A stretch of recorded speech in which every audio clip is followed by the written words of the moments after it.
And although there is an unlimited amount of activities in CLT that can be done, uh, I have to recall what Littlewood distinguishes. He distinguishes two types of activities: the functional communication activities and the social interaction activities. The first one, functional communication activities, is comparing sets of pictures and noting similarities and differences, discovering missing features in a map or pictures. And examples of social interaction activities can be conversations, discussions, dialogues, role plays, simulations, skits, debates. Basically, it just involves communication with students in the classroom.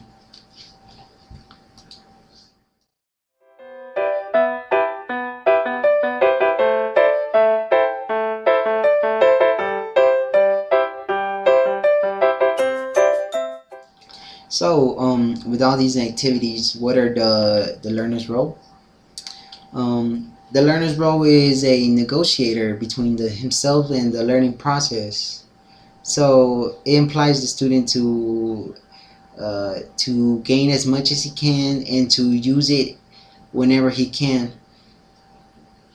Well, students are expected to interact primarily with each other rather than the teacher. The teachers is basically just there to guide the students, but students are mainly interacting with their partners, with their classmates. Like I mentioned, interaction is a big part of CLT, and some of these role plays that students have are such as giving and receiving information. Like I said before, the activities that are used in CLT are focused to use communication. So students are are mainly asked to communicate and to share information with their classmates. So if students are mainly asked to interact with each other rather than the teacher, then what is the teacher's role?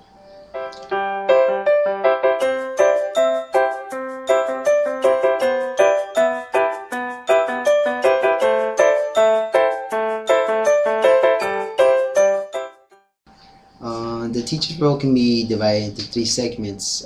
The needs analysis, which refers to as the person who students receive instructions from, and who basically provides them with the activity.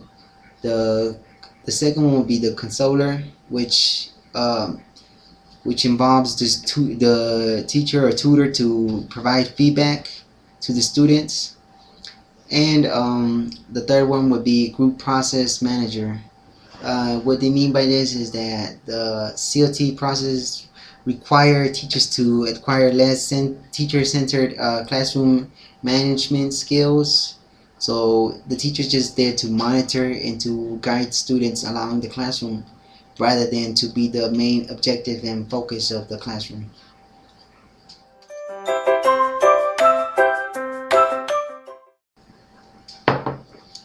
So what are the roles of the instructional materials?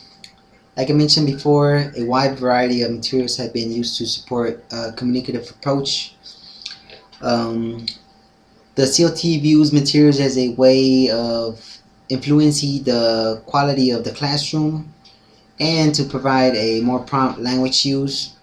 The primary goal of these materials are to promote communicative language use, and these materials are basically divided into three primary types of materials. The first one is text-based, the second one is task-based, and the third one is RELIA.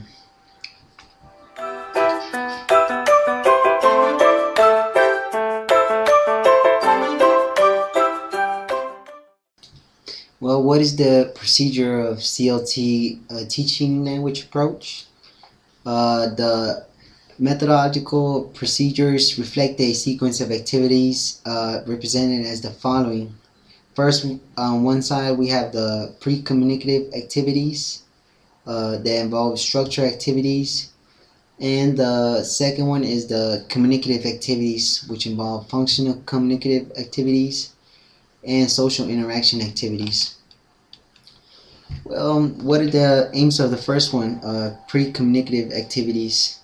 The aims of these activities are to give learners a control over their linguistic forms so that learners will perceive language which is acceptable.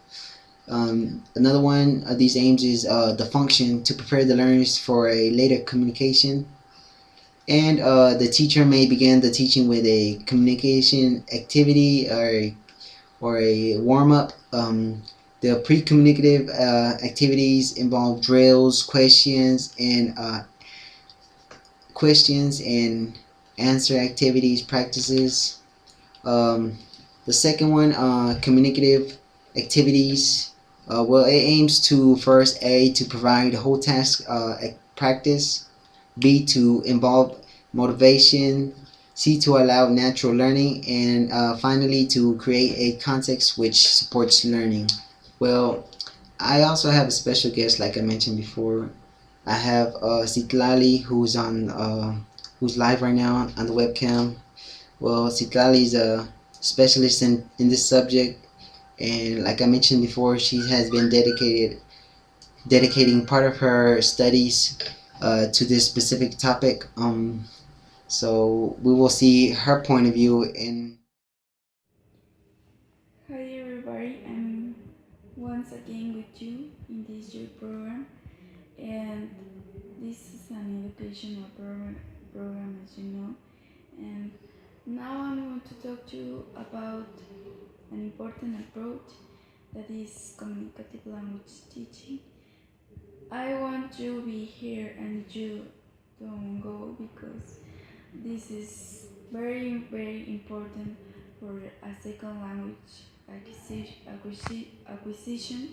If you want to learn English, German, Spanish as your second language, this could be very important for you because this has a lot of strategies if you want to learn better that language.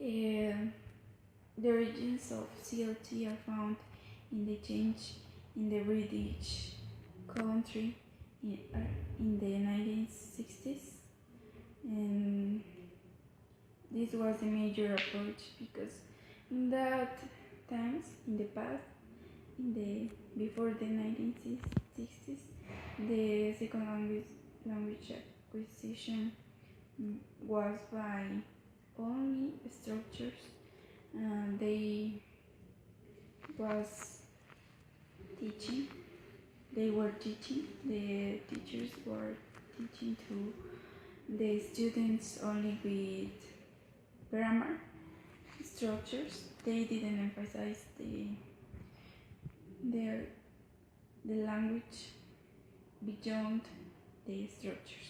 If you want to have a better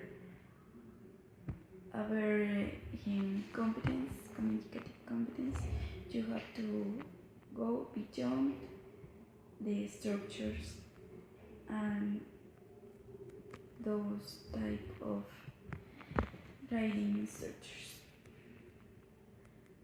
Um,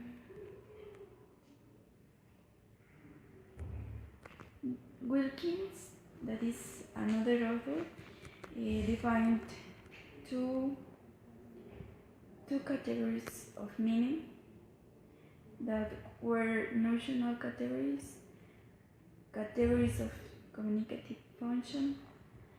Notional categories could be like concepts such as time, sequence, quantity, quality, location, frequency, and the categories of communicative function are requests, denials, offers, complaints, Mm,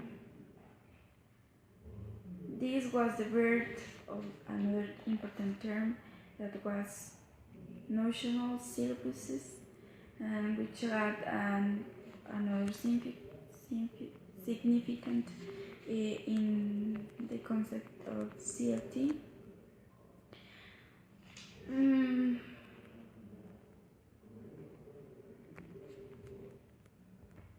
Now I'm going to explain you a little bit of the background of this important approach, communicative language teaching.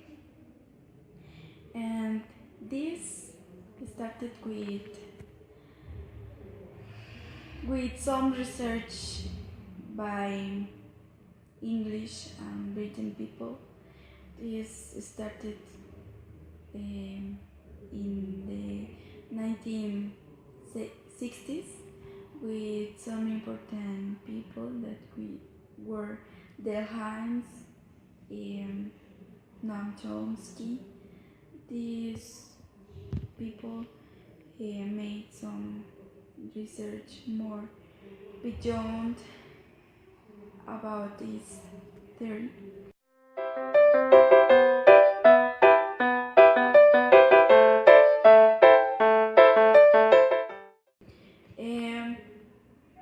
This is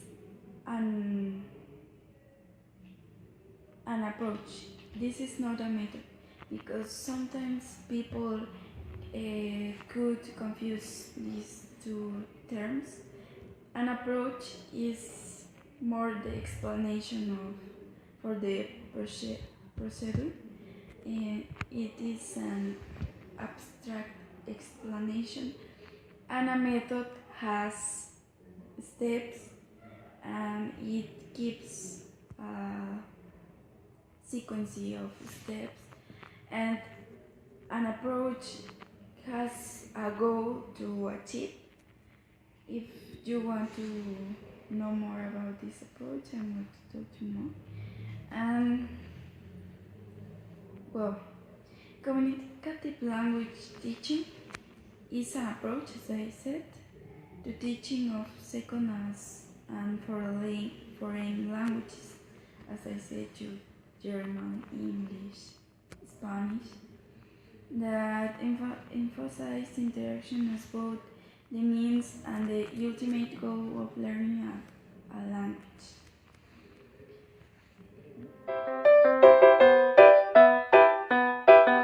This approach aims to make communicative competence the language of teaching. Communicative competence is another important term in this approach. This was first taught by Noam Chomsky. Communicative competence has to